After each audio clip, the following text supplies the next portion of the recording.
If you're a tenant and your utility bills come back crazy high, can you just stop paying them? Hi, I'm Kate Nacarado, a real estate agent in Toronto. A fellow agent told me about her tenant who moved into a condo and suddenly got a $300 utility bill. Most condos average around $60 to $120 a month, so that was a shock. And tenant now is refusing to pay. So what do you do as a landlord?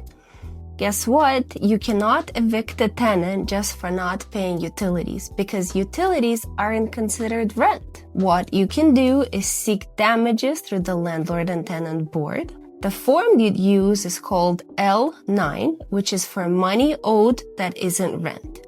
And in some situation, if the unpaid utilities are tied to interference or damage, you might be able to file L2 application to actually end the tenancy.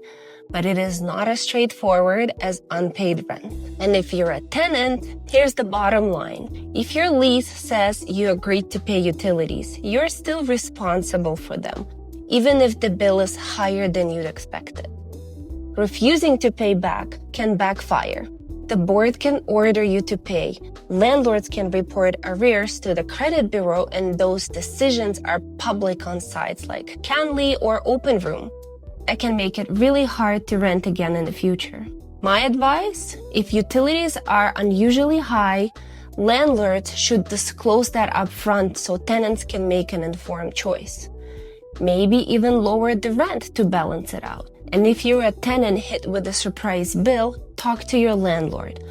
Finding a compromise is always better than dragging it through the courts.